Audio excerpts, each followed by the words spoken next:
Welcome back. In this video, we are going to return to InsightMaker, and this time we're going to make a more biologically realistic model than we did last time. I mean, it can't be much more unrealistic than the last model we built, that moose model that had linear growth, but we are specifically going to build a model of exponential growth. So where we ended in our last video, we were in the Introduction to Population Ecology lecture.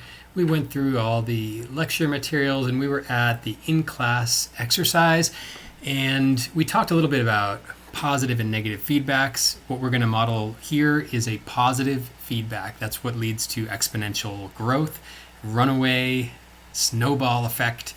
That's what exponential growth is. And so let's you can read the instructions here, but we're going to go into InsightMaker and build the model from scratch. So when you go to InsightMaker, it should look something like this. You would just hit the Create New Insight button. It will load up it'll load up this screen. You can make it a blank screen by clicking on that. And so you have a blank workspace where you can make your stocks and flows and you can build your model. So the first thing we generally do is we're building a population model here. So we want to add a stock. I'm going to right click, but you could also go to this add primitive and add stock to make us this square in the workspace that represents an accumulation of stuff, this stock. And this is going to be our population. In fact, I'm just going to call it a stock here because what we're building is a basic exponential growth model. That doesn't necessarily just apply to populations. It could apply literally to snowballs. So we're going to call it a stock. And this is a stock and flow modeling framework. So we're going to build a flow, and the flow is going to be a flow in. So I'm going to reverse this arrow up here. So we have a flow in, the stock, and a flow in. Let's put an initial value in our stock. The default here, if you click on stock and look at the context menu, you see that the default is 0. Let's make that 1. So we're going to start off with 1 in the stock, and hopefully the stock will change over time, but that's initial value is going to be 1. In the flow, we don't have to put anything in because before we do anything to the flow, we want to add one more element to this workspace. This is an element we haven't worked with before. It's called a variable. You can go up to the add primitive and add a variable, or you can right click or control click or command click, I guess, if you're on a Mac. Then you can add a variable there. The variables come in as a circular object, and I'm just going to call this rate. So I'm going to name this rate, and we're going to use a type of connector we haven't used yet. It's called a link. To show InsightMaker that the rate is going to help control this flow.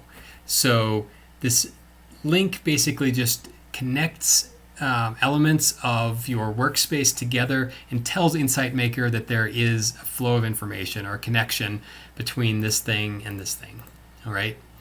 So we basically have this workspace set up for exponential growth. What we need to do is, remember we started this population at 1. We're going to set the rate at 0.5, just arbitrarily. And the flow is going to be reflecting a positive feedback loop. And so what does that mean? Well, as the stock gets bigger, the flow should get bigger. All right, and specifically, the flow will be determined by multiplying the stock times the rate. So if the stock is at 10, for instance, the rate's 0.5, so we're going to multiply 10 times 0.5. That's going to be 5, and that's going to define the flow. So that time step, you will have a flow of 5. Now the stock becomes 15, right? And so then the rate becomes 7.5, which is half of 15, and then, the flow becomes 7.5, which is half of 15, and now we add 7.5 plus 15 to the stock, and then we keep on going. Every time the stock gets bigger, the flow will get bigger, right? And you can even, well, let's first specify this relationship that we just are talking about.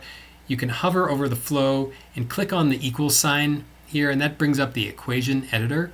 And so now we can specify what the rate of the flow is, what the flow actually is in terms of number of units entering the stock.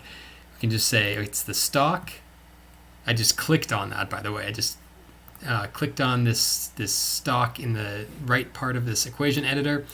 And although I could have written it in myself, but it's obviously easier and you have less chance of making a typo if you just click on the reference here. And I'm going to use the asterisk to represent multiplication. So stock times the rate, and that gives me the flow. So the flow every time step is going to be computed as whatever's in the stock times this fixed rate. All right. And so I can hit apply. And guess what? If I simulate this, what do you see?